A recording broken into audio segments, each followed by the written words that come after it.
ഒരിക്കൽ ഒരു പാർക്കിംഗ് ഏരിയയിൽ രണ്ടുപേര് തമ്മിൽ തർക്കമുണ്ടായി. ഒരാൾ വണ്ടി എടുത്തുകൊണ്ട് പോകാൻ വന്നു, ഒരാൾ വണ്ടി പാർക്ക് ചെയ്യാൻ വന്നു.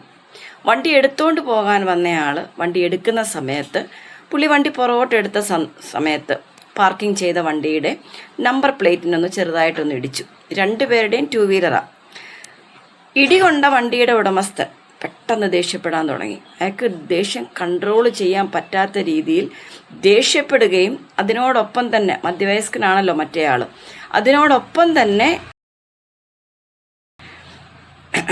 ഇവരുടെ ഈ ചെറുപ്പക്കാരനായ വ്യക്തി വളരെ ഒച്ചത്തിൽ സംസാരിച്ച് വഴക്കുണ്ടാക്കാൻ ശ്രമിക്കുന്ന സമയത്ത് ചുറ്റുപാടുമുള്ള ആളുകളും കൂടെ അതിനടുത്തേക്ക് വന്നു, കാര്യങ്ങൾ അന്വേഷിച്ചു.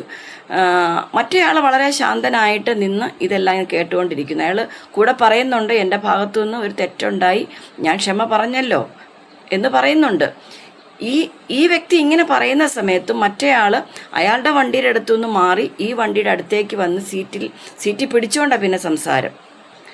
കുറേ കഴിഞ്ഞ് മറ്റേ പാർക്ക് ചെയ്യാൻ വന്നയാൾ വണ്ടി അവിടെ ഇട്ടേച്ച് പുള്ളിയുടെ സ്ഥലത്തേക്ക് പോയി. ആ സമയത്ത് ആ ചുറ്റും കൂടി നിന്ന ആൾക്കാരിൽ ചിലർ ഈ മധ്യവയസ്കനായ ഈ വ്യക്തിയോട് ചോദിച്ചു, ഇത്രയും മറ്റേ ആള് ഇത്രയും ഒച്ചത്തിൽ സംസാരിച്ചു, താങ്കളെ കുറ്റപ്പെടുത്തുന്നു കൂടാതെ ഇങ്ങനെയുള്ള സാഹചര്യത്തിൽ താങ്കൾക്ക് എങ്ങനെയാണ് ഇങ്ങനെ നിശബ്ദനായി നിൽക്കാൻ കഴിഞ്ഞത്? അന്നേരം ഈ വ്യക്തി വണ്ടി എടുത്തുകൊണ്ട് പോകാൻ തുടങ്ങുക.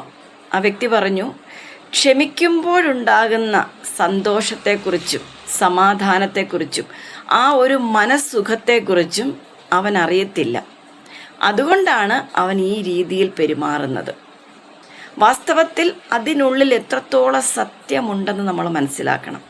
നമ്മൾ ക്ഷമിക്കുന്ന സമയത്ത് നമ്മുടെ മനസ്സിനുണ്ടാകുന്ന ഒരു സമാധാനം, അതേസമയം നമ്മൾ ആ ദേഷ്യപ്പെടുന്ന സമയത്ത് വല്ലാതെ ഉച്ചത്തിൽ സംസാരിച്ച് വല്ലാതെ ശബ്ദമെടുത്ത് ഒരു വലിയ വഴക്കിൻ്റെ ഒരു അന്തരീക്ഷം അവിടെ കൊണ്ടുവരുന്ന സമയത്ത് നമ്മൾ ചിന്തിച്ച് നോക്കിയാൽ ഈ ദേഷ്യപ്പെടുന്ന വ്യക്തിയുടെ മാനസികമായും ശാരീരികമായും സാമൂഹികപരമായും ഈ വ്യക്തിക്ക് പ്രത്യാഘാതങ്ങൾ ഉണ്ടാകുകയാണ് അവിടെ ചെയ്യുന്നത്.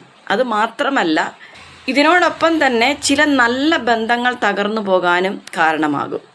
ഇതിനേക്കാളുമെല്ലാം ഉപരിയായിട്ട് ആരോഗ്യപരമായ ചില പ്രത്യാഘാതങ്ങൾ അവിടെ ഉണ്ടാകും. നമ്മളിങ്ങനെ ആവശ്യമില്ലാതെ ദേഷ്യപ്പെടുന്ന സമയത്ത് നമ്മുടെ ഹൃദയമിടിപ്പ് കൂടും, നമ്മുടെ രക്തസമ്മർദ്ദം കൂടും. ദേഷ്യം നിയന്ത്രിക്കാൻ പറ്റാതെ വന്നാൽ ചില സമയത്ത് അതൊരു ഹൃദയാഘാതത്തിലേക്ക് വരെ പോകാൻ സാധ്യതയുണ്ടാകും. പിന്നെ ഇതുപോലെ ആവശ്യമില്ലാത്ത ഒരു ദേഷ്യപ്പെടലിന് ശേഷം ആ ദേഷ്യം കൺട്രോൾ ചെയ്യാൻ പറ്റാത്ത ഒരു അവസ്ഥയിലേക്ക് പോകും. ചില സമയത്ത് ഉറക്കം തന്നെ നഷ്ടപ്പെട്ടു പോകും. അതുകൊണ്ടാണ് യേശു കർത്താവ് ക്ഷമയെക്കുറിച്ച് പത്രോസിനോട് പറയുന്നത് 70 വട്ടം ക്ഷമിക്കുക എന്ന് പറയുന്നത്.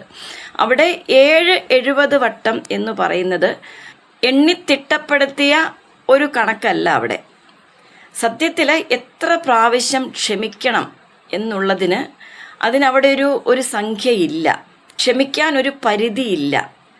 അപ്പോൾ ഇതിൽ നിന്ന് നമുക്ക് മനസ്സിലാക്കാൻ കഴിയും ഒരു വ്യക്തിയുടെ ജീവിതത്തിൽ ക്ഷമ എന്ന് പറയുന്നത് എത്രത്തോളം പ്രാധാന്യം കൊടുക്കേണ്ട ഒരു കാര്യമാണെന്ന്. അതുകൊണ്ട് ക്ഷമിക്കാൻ പഠിക്കുക, കാര്യങ്ങൾ കൺട്രോൾ ചെയ്യാൻ പഠിക്കുക. അമിതമായ ദേഷ്യം നമ്മളെ ചില ആപത്തിലേക്ക് കൊണ്ടുപോകും.